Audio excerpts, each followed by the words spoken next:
penetre profundamente, Señor, y sea grabada en las tablas de nuestro corazón, que podamos vivirla, experimentarla. Te lo pido con todo mi corazón, en el nombre de Jesucristo, nuestro Señor y buen Salvador. Amén y amén. El título para este mensaje, para esta disertación del día de hoy, se llama Las expectativas de Jesús sobre mí. Las expectativas de Jesús sobre mí. Y está basada en Marcos capítulo 11, versos 12 al 14. Marcos capítulo 11, versos 12 al 14. Leo, dice: Al día siguiente, cuando salieron de Betania, tuvo hambre. Y viendo de lejos una higuera que tenía hojas, fue a ver si tal vez hallaba en ella algo, pero cuando llegó a ella, nada halló sino hojas, pues no era tiempo de higos. Entonces Jesús dijo a la higuera: Nunca jamás coma nadie fruto de ti. Y lo oyeron sus discípulos. Ahora, muchas personas, amados, se preguntan cómo pueden lograr el crecimiento espiritual en su vida, en su viaje de fe, en su vida cristiana. ¿Cómo pueden lograr el crecimiento espiritual? Este día tenemos la respuesta para ti, ¿verdad? El título del mensaje es hoy: Las expectativas de Jesús sobre mí. Cuando discernimos correctamente lo que Jesús espera de nosotros, entonces podemos lograr el crecimiento espiritual. Cuando yo sé correctamente o exactamente lo que Jesús espera de mí, entonces puedo lograr el crecimiento espiritual, porque voy a saber exactamente lo que Jesús quiere. Al alinear nuestros pensamientos con las expectativas de Jesús y aplicarlos en nuestra vida todos los días, entonces comenzaremos inevitablemente a crecer espiritualmente. Debemos vivir una vida acorde o de acuerdo con un hijo de Dios nacido de nuevo. Somos hijos de Dios, nacimos de nuevo y debemos vivir de acuerdo a esta nueva naturaleza que hoy tenemos. En otras palabras, debemos vivir una vida que alcance el crecimiento espiritual. Hay un proverbio que dice: envejecer es obligatorio, pero crecer es opcional. El envejecimiento no conduce automáticamente al crecimiento. Así como asistir a la iglesia durante mucho tiempo, ¿verdad?, tampoco garantiza el crecimiento espiritual. Las decisiones correctas, queridos hermanos, son cruciales. Debemos tomar decisiones correctas. Yo les he dicho algunas veces, que cuando la palabra de Dios se expone, ¿verdad?, entonces Dios espera una respuesta. De acuerdo a esa palabra que fue escuchada, Dios espera una respuesta. La idea no es solamente que el mensaje se exponga, ¿verdad?, y que nosotros quedemos o que el cristiano quede solamente estático, ¿verdad?, ahí sin reaccionar al mensaje. Debemos reaccionar al mensaje y Dios está esperando realmente una respuesta. Así que las decisiones correctas son cruciales para el crecimiento espiritual. Yo escucho un mensaje y entonces tomo una decisión. ¿Me estoy explicando? Escucho el mensaje de la palabra de Dios, Dios me está hablando, o me está redarguyendo, o me está corrigiendo, ¿verdad?, o me está instruyendo en justicia, está haciendo algo a través de su palabra, y yo tengo que responder a ese mensaje. Esa es la idea. Así que las decisiones correctas son cruciales para el crecimiento espiritual. Recibir la enseñanza a través de los mensajes del púlpito es crucial. La palabra del púlpito aclara lo que Jesús espera de nosotros. Y al aferrarnos, amados hermanos, a la palabra y aplicarla a nuestras vidas, respondiendo a ella, aplicándola a nuestras vidas, logramos el crecimiento espiritual. Vivir una vida centrada en el púlpito, ¿verdad?, o en los mensajes del púlpito, donde se proclama la palabra de Dios, es la esencia de nuestro camino de fe. El pasaje de hoy ilustra claramente lo que Jesús espera de nosotros y debemos poner mucha atención. ¿Qué espera Jesús de mí? ¿Qué espera Jesús de mí? Desde Marcos 11 hasta el final del capítulo 16 se registra la esencia de la misión de Jesús en la tierra, su crucifixión y su resurrección. Estos capítulos son lo suficientemente significativos, tanto que ocupan la tercera parte del libro de Marcos. Recordar la siguiente línea de tiempo te ayudará, amado hermano, a entender mejor el mensaje. Vamos a ver. El domingo pasado hablamos de la entrada de Jesús en Jerusalén. ¿Lo recuerdan? Que ocurrió en lo que ahora se le conoce como el Domingo de Ramos. El pasaje de hoy, el que vamos a ver el día de hoy, tiene lugar el lunes. El martes se produjeron varios debates. El miércoles se conoce como el día del silencio porque no se registraron eventos en ese día. Pero fue cuando comenzó la conspiración para arrestar a Jesús. El jueves fue el día de preparación para la crucifixión. Jesús guardó su última Pascua en la tierra, dio la última cena, pronunció discursos de despedida y oró en Getsemaní antes de ser traicionado por Judas Iscariote y finalmente arrestado. El viernes, Jesús soportó repetidas pruebas y sufrimientos antes de ser crucificado. Los juicios ilegales tuvieron lugar desde la medianoche del jueves hasta el viernes al amanecer. Fue crucificado alrededor de las 9 de la mañana y murió alrededor de las 3 de la tarde. Jesús fue enterrado por José de Arimatea en la tumba por la noche, permaneció en la tumba el sábado y resucitó de entre los muertos el domingo, tal como se profetizó en las Escrituras. Así que, amados hermanos, mantener el domingo como el día del Señor es conmemorar la resurrección de Jesús. Cada servicio dominical debería recordarnos que la crucifixión y la resurrección de Jesús resolvieron todos los problemas de nuestra vida, llevándonos a vivir una vida de acción de gracias. Esto fue lo que sucedió. Hoy, amados hermanos, veremos el viaje de Jesús del lunes. Lo que sucedió el lunes, específicamente la maldición de la higuera y la purificación del templo. Puede que te preguntes, ¿por qué maldecir una higuera? ¿Por qué Jesús, sabiendo que sería crucificado en unos días, se tomó el tiempo para hacer esto? ¿Por qué maldijo la higuera? Sin embargo, Jesús transmitió un mensaje espiritual muy significativo a través de este evento. Amados hermanos, al comprender las expectativas de Jesús sobre nosotros, a través de este pasaje que vamos a ver el día de hoy, debemos lograr crecimiento espiritual en nuestras vidas. Punto número 1. Jesús esperaba fruto o fruta en aquella higuera. Leemos los versos 12 al 14, dice: al día siguiente, cuando salieron de Betania, tuvo hambre, y viendo de lejos una higuera que tenía hojas, fue a ver si tal vez hallaba en ella algo, pero cuando llegó a ella, nada halló sino hojas, pues no era tiempo de higos. Entonces Jesús dijo a la higuera: nunca jamás coma nadie fruto de ti. Dice la Escritura, y lo oyeron sus discípulos. Es decir, había un plan. Había un plan de Jesús al hacer esto. Había un propósito específico. Por eso dice la Biblia, y lo oyeron sus discípulos. Después de entrar en Jerusalén, Jesús inspeccionó el templo y luego descansó en Betania.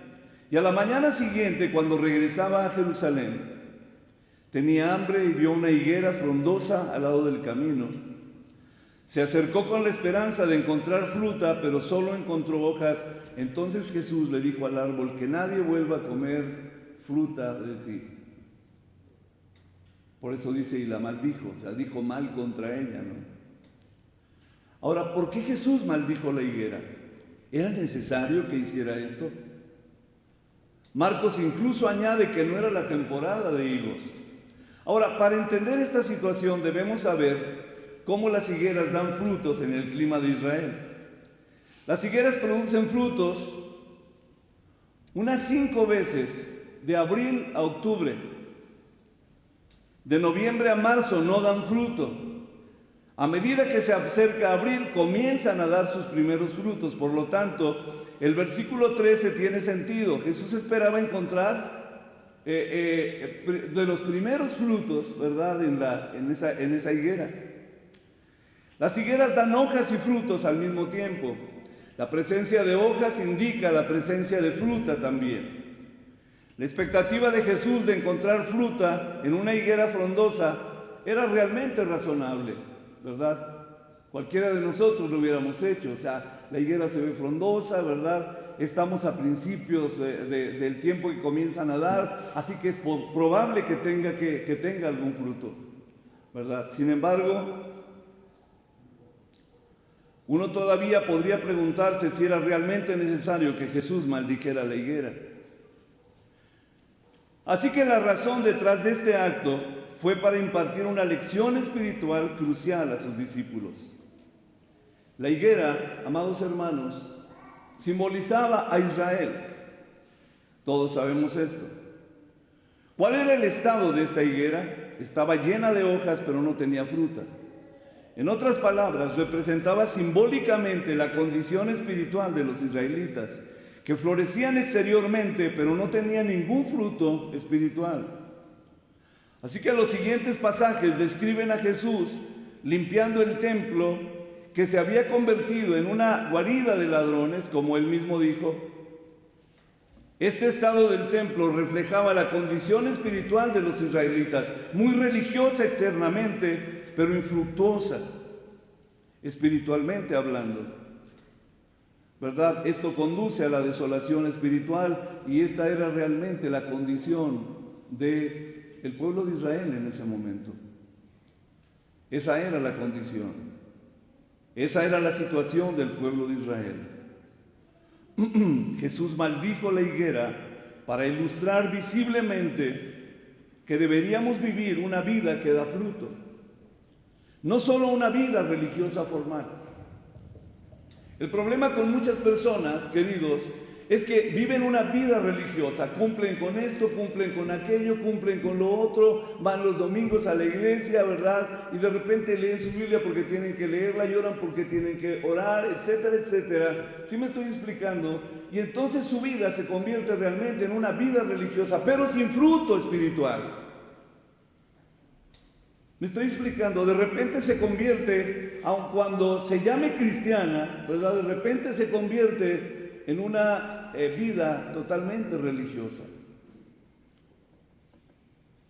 Solo cumpliendo.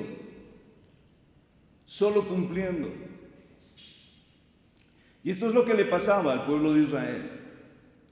Ellos guardaban la ley o intentaban guardar la ley, ¿verdad? Y hacían las cosas que tenían que hacerse, ¿verdad? Hacían los sacrificios que tenían que hacer, ese tipo de cosas. Sin embargo, amados hermanos, ¿verdad?, por dentro, espiritualmente hablando, ¿verdad?, Jesús incluso les llegó a decir a los religiosos de su tiempo, ¿verdad?, sepulcros blanqueados, que por fuera estáis blancos, pero por dentro estáis llenos de huesos de muertos.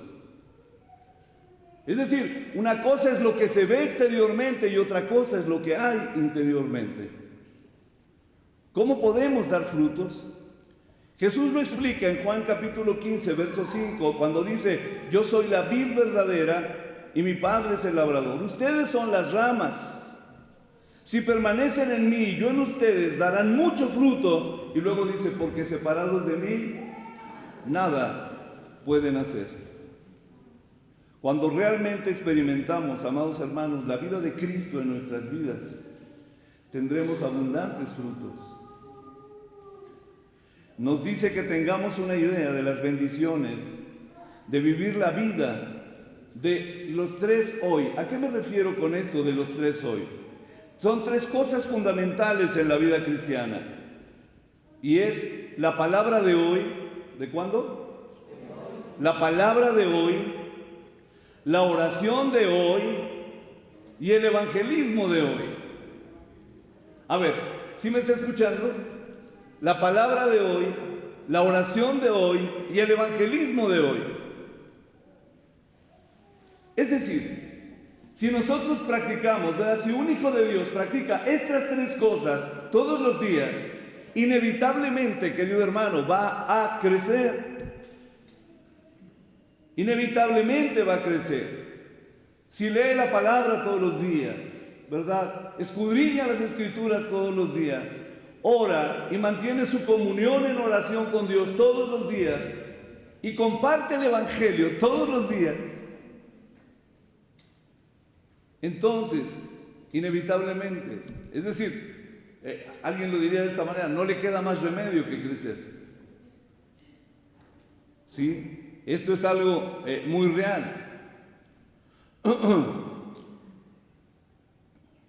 Cuando hacemos esto, el Espíritu Santo trabaja para producir frutos en nuestra vida. El teólogo Andrew Murray declaró: cuando nos ofrecemos a Dios en oración, Él se entrega a nosotros a través de su palabra. Voy a repetir esta frase. Cuando nos ofrecemos a Dios en oración, Él se entrega a nosotros a través de su palabra. Esto significa que a través de la palabra y la oración nos basamos en el poder del Dios Trino. Esto es algo maravilloso, lo que conduce, por supuesto, a una vida fructífera. Por lo tanto, vivir de acuerdo con el flujo espiritual del mensaje del púlpito es crucial. Es crucial. Cuando escucho la palabra del mensaje del púlpito, voy a ponerla en práctica. Es lo que decía hace un ratito el pastor Luis, ¿verdad? Si yo escucho el mensaje del púlpito, ¿qué es lo que Dios tiene que decirme? ¿Qué es lo que Dios tiene que hablarme? ¿Verdad? Y entonces yo no lo olvido, sino lo tengo presente, ¿verdad? Lo medito, lo pongo en práctica. Esto es la palabra. Y luego a través de la oración, habló hace un momento de la oración del pacto, ¿te acuerdas? ¿Verdad? Es decir, la oración que tiene que ver con el mensaje que escuché. Es decir, lo que voy a orar de acuerdo al mensaje que escuché.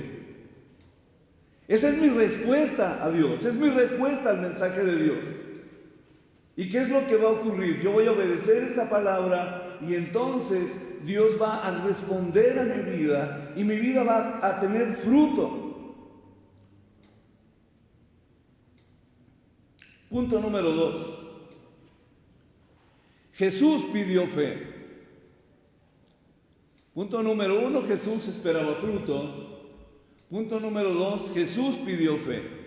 Leemos los versículos 20 y 22 y dice: y pasando por la mañana vieron que la higuera se había secado desde las raíces. Es decir, al otro día pasaron y se dieron cuenta que la higuera que Jesús había maldecido se había secado desde las raíces. No que escarbaron para ver las raíces, pero se dieron cuenta que estaba completamente seca. Completamente seca. Entonces Pedro, acordándose, le dijo: Maestro, mira, la higuera que maldijiste se ha secado. Respondiendo Jesús les dijo: tened fe en Dios. Tengan fe en Dios. Después de que Jesús maldijera la higuera, Pedro se dio cuenta de que se había marchitado y se lo mencionó a Jesús. Y Jesús respondió: ten fe en Dios. Su respuesta puede parecer que no se relaciona, pero fue intencional. Fue intencional. Pedro y los discípulos, queridos hermanos, se maravillaron del poder de Jesús de marchitar un árbol con una palabra, ¿verdad?, de un día para otro. Todavía no podían creerlo, estaban asombrados. Pero Jesús se refirió a esto instándolos a tener una fe genuina en Dios.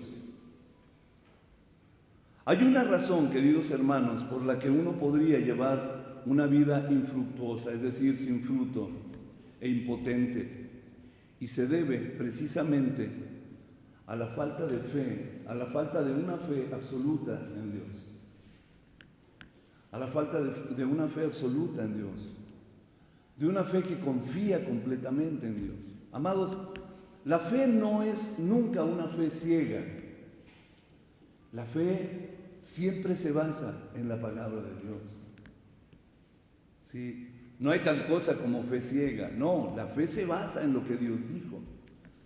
La fe se basa precisamente en lo que Dios habló. ¿Verdad?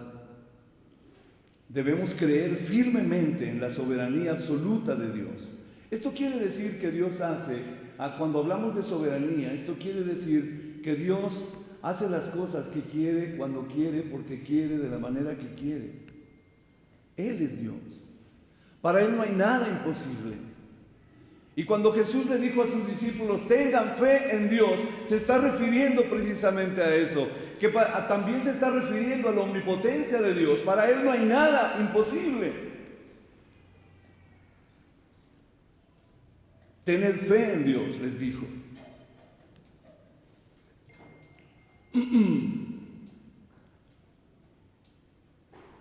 Sin esto, sin creer absolutamente en la soberanía de Dios, uno no puede lograr un crecimiento espiritual o dar frutos. Tienes que confiar en Dios, tienes que creer en Dios con todo tu corazón, por encima de todo. Como dijo el pastor Spurgeon, el deber del hombre ante Dios no es tener fe calculativa. Y cuando dice aquí fe calculativa, se refiere a una fe que calcula las posibilidades. Es decir, voy a tener fe, pero voy a calcular las posibilidades. Es decir, en mi propia mente, en mi propio razonamiento, de acuerdo a lo que yo sé, voy a calcular las posibilidades. ¿Será posible que esto pueda ocurrir? ¿Me estoy explicando? Entonces no se trata de tener una fe calculativa, sino de una fe absoluta en Dios. El problema con el ser humano y el problema con el cristiano muchas veces es que su fe es calculativa. ¿Sí me estoy explicando? Es decir, siempre cuando dice yo tengo fe, sí tiene fe, pero siempre va a calcular las posibilidades. ¿Será posible que esto pueda ocurrir? ¿Qué posibilidades hay de que pueda ocurrir? ¿Cuáles son los pros y cuáles los contras? ¿Sí me explico? Y cuando sucede esto, ¿verdad?, en el corazón y en la mente de la persona, esa fe se fue a tierra, totalmente. No, dice la Escritura, no piense que, dice, pero el que pida, pida con fe, no dudando nada. Porque el que duda es semejante a las ondas del mar o a las olas del mar que son arrastradas por el viento de un lugar a otro. Y dice, no piense quien tal haga que recibirá cosa alguna del Señor. Y se refiere a este tipo de fe calculativa, a este tipo de fe que calcula las posibilidades. Lo que el Señor Jesús les está diciendo es tengan una fe absoluta en Dios, una fe total, una fe completa. Los cálculos son para que Dios los haga. Cuanto más tratamos de calcular, más terminamos perdiendo. Esa es la verdad. Jesús le dijo a un hombre, ¿crees que yo puedo hacer esto? Y el hombre le dijo, sí, Señor, creo. Es más, ayuda a mi incredulidad.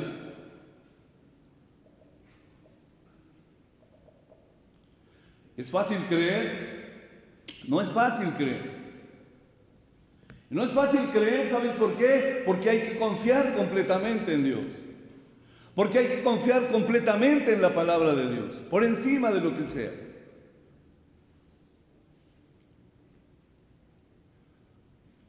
No es fácil porque tienes que deshacerte de tus dudas, tienes que deshacerte de tus cálculos y tienes que confiar completamente en Dios. Así que Jesús hizo hincapié en que el punto de partida para dar fruto es la fe. Y luego destacó la importancia de la oración de fe. Cuando leemos los versículos 23 y 24, dice, porque de cierto os digo que cualquiera que dijere, oigan esto, y une la oración a esta situación que acababa de pasar, y a lo que le había respondido a Pedro, y dice, porque de cierto os digo que cualquiera que dijere a este monte, y fíjate que esta expresión de cierto, Jesús está subrayando, Jesús está como poniendo en negrillas esto y diciendo, de cierto, o sea, es cierto esto que les digo, créanlo, porque de cierto os digo que cualquiera que dijere a este monte, quítate y échate en el mar, y no dudare en su corazón, sino creyere que será hecho lo que dice, lo que diga, le será hecho. Lo que diga le será hecho. Por tanto os digo que todo lo que pidiereis orando, creed que lo recibiréis y os vendrá. Por tanto os digo que todo lo que pidiereis orando, creed que lo recibiréis y os vendrá. Alguna vez les comentaba de aquella señora que leyó este pasaje, ¿verdad? Cuando dice, de cierto os digo, cualquiera que dijere este monte, quítate y échate en el mar, y no dudar en su corazón, sino creyere que será hecho lo que dice, lo que diga le será hecho. Y esta señora, después de que leyó la Biblia, ella para ir al Nixtamal, ¿verdad?, tenía que darle la vuelta a un cerro que estaba frente a su casa. Y el lugar donde hacían el nixtamal o la masa, ¿verdad?, estaba del otro lado. Y entonces ella dijo, bueno, aquí dice la Biblia que si dijera este monte, quítate. Y entonces abrió su ventana, ¿verdad? Abrió su ventana, ahí estaba el cerro enfrente, y le dice, quítate y échate en el mar. Y cerró su ventana. Al otro día en la mañana que tenía que ir por la masa, ¿verdad?, o el nixtamal, abre la ventana y ahí estaba el cerro, y dice, ya sabía que no se iba a quitar. Porque finalmente dentro del corazón de una persona, ¿sí me explico?, está dudando. Dentro del corazón de una persona está dudando. Ahora, vamos a pensar en esto. La persona que dijo estas palabras es la persona más fidedigna que ha pisado esta tierra. Es Cristo. Verso 24, por tanto os digo que todo lo que pidiereis orando, creed que lo recibiréis y os vendrá. Amados hermanos, a pesar de que la gente afirma creer en Dios, no da fruto porque su fe está incompleta y albergan dudas. Este es su problema. Como esta señora, ¿verdad?, albergan dudas.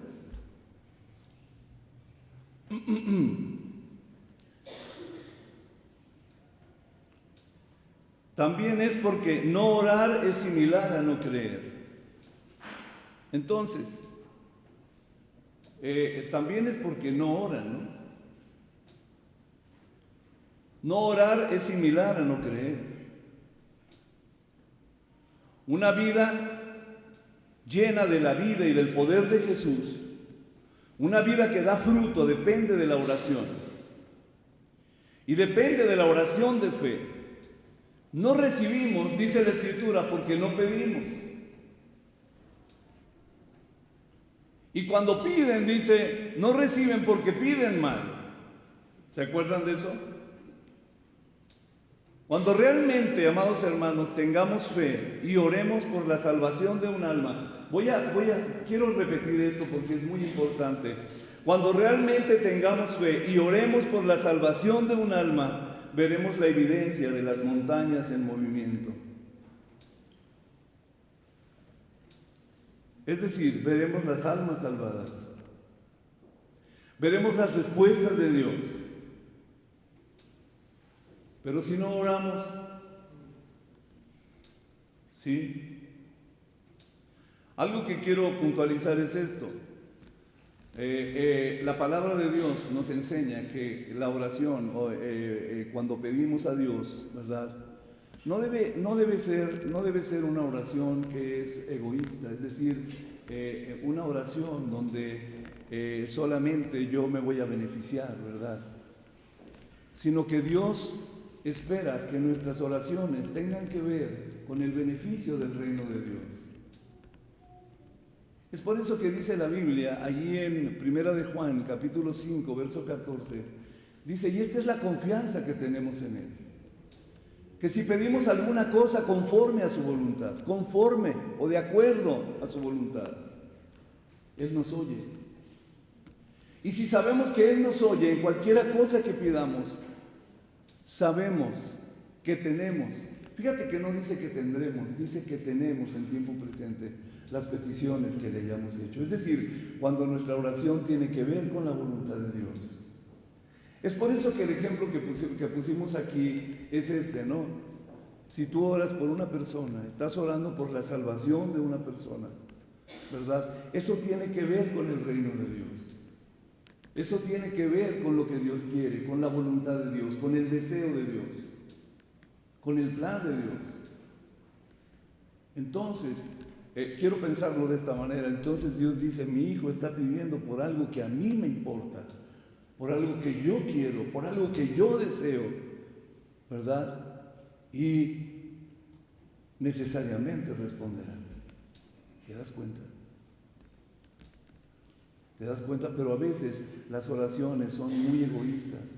Dame, dame, dame, dame. La ley del asadón, todo para acá, ¿verdad? Y muchas veces se toma a Dios como una especie de Santa Claus que trae regalos, ¿verdad? Como si tuviera una bolsa llena de regalos y dame, dame, dame, dame. Bendíceme, dame para mi familia, bendice mi trabajo, bendice mi... Sí, pero ¿con qué objeto? Sí, pero ¿qué va a ganar el reino de Dios con eso? Sí, pero ¿en qué se beneficia el reino de Dios? ¿Me estoy explicando? Solo es para mí, para mí, para mí. Por eso es que dice la Biblia, pedís y no recibís, porque pedís mal para gastar en vuestros deleites. Es decir, pides para ti solamente, no te importo yo, no te importa mi reino, no te importan mis cosas. Cuando realmente tengamos fe y oremos por la salvación de un alma, veremos la evidencia de las montañas en movimiento. A eso se refiere la Biblia. A eso se refiere la Biblia. Recuerda, el mayor milagro de todos, escúchame bien, un milagro más grande que una montaña se traspase al mar es que un alma se salve. Es que un alma se salve. El mayor milagro de todos es la salvación de un alma que regresa al Señor. Así que una vida de creer y pedir, como se indica en el pasaje, da como resultado evidencias de fecundidad, evidencias de frutos en la vida de ese cristiano. Sin embargo, amados hermanos, un obstáculo importante para una vida fructífera también son los conflictos no resueltos en las relaciones humanas. Son los conflictos no resueltos. Dice la palabra de Dios, por ejemplo, que si un marido trata mal a su esposa, dice la Biblia que sus oraciones son estorbadas. ¿Sí? Por eso es muy importante. Leamos el versículo 25, dice, y cuando estéis orando, perdonad si tenéis algo contra alguno, para que también vuestro Padre que está en los cielos os perdone a vosotros vuestras ofensas. Fíjate qué tremendo, qué interesante, ¿no? El odio, amados hermanos, el resentimiento, el coraje, el enojo, los pleitos, todo esto bloquean la oración, lo que nos impide orar. El Señor nos ordena que perdonemos primero. El perdón, amados hermanos, cambia nuestras vidas antes de que cambie a los demás. El perdón te cambia a ti. El perdón te transforma a ti. Esto es algo muy importante. Cuando perdonamos, amados hermanos, se abren las puertas bloqueadas de la oración, transformando nuestras vidas en dinámicas, lo que resulta, obviamente, en una vida fructífera, en una vida que da fruto. Es muy importante.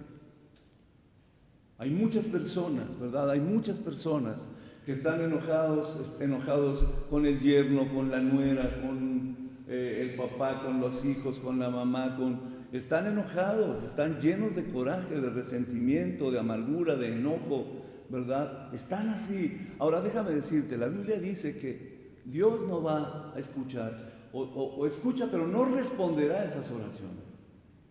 No va a responder. La oración en la vida de esa persona está total y completamente bloqueada. Mientras no perdone, ¿sí? Mientras no arregle ese asunto en su corazón y no perdone, no obtendrá respuestas de Dios.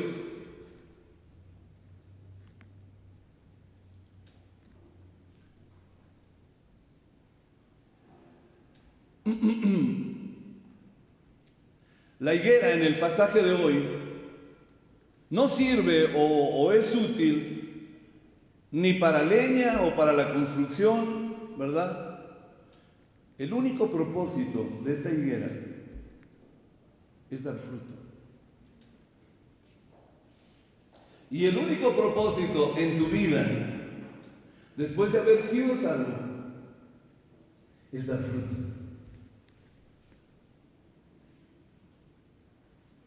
Así como el Señor esperaba encontrar fruto en la higuera, espera encontrarlo en tu vida.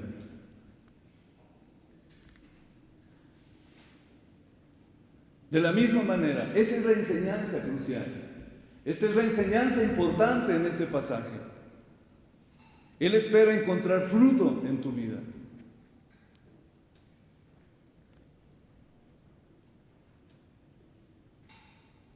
Creer en Jesucristo nos libera de todas las maldiciones de Génesis 3, el pecado y la muerte, otorgándonos la liberación eterna y la verdadera libertad. Pero después de eso, nuestro único propósito en la vida, en esta tierra, ¿verdad? Y después, obviamente, en la eternidad, es el fruto. Esa es la razón. Esa es la razón. Y esa es la expectativa que el Señor Jesús tiene de ti. Esa es la expectativa que el Padre tiene de ti. Eso es para lo que está trabajando el Espíritu Santo en tu vida. Para hacer de ti un hombre o una mujer que da fruto. Fruto espiritual. Conclusión. A partir del 26 de este mes, los Juegos Olímpicos de verano se celebrarán en París, Francia. Atletas de 206 países con un total de 10.500 participantes competirán. México enviará 107 atletas. También se llevarán a cabo eventos de natación en el río Sena. Lo más destacado, amados hermanos, de los Juegos Olímpicos es ganar la medalla de oro. Es decir, alcanzar el pináculo del éxito y ganar una medalla de oro trae una alegría indescriptible para los participantes, obviamente.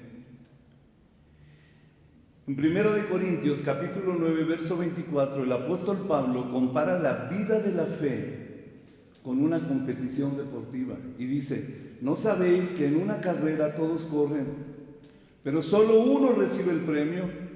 Y luego dice: corre de tal manera que consigas el premio. Así fue como Pablo vivió su vida. Él corrió hacia la meta para ganar el premio por el que Dios lo había llamado hacia el cielo en Cristo Jesús.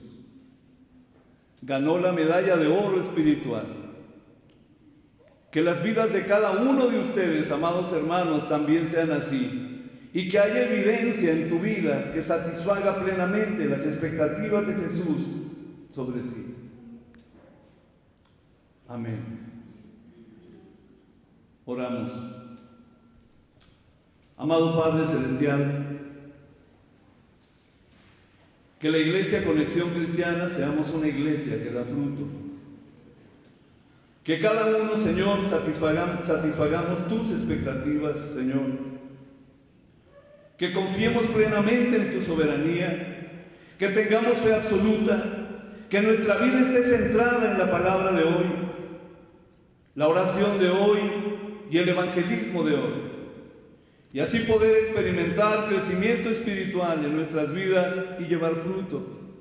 Amado Padre Celestial, que nada obstaculice nuestra vida de oración, que corramos la carrera como el apóstol Pablo a fin de obtener el premio. Y todo esto, Señor, lo pedimos en el nombre de nuestro Señor y Salvador Jesucristo. Amén.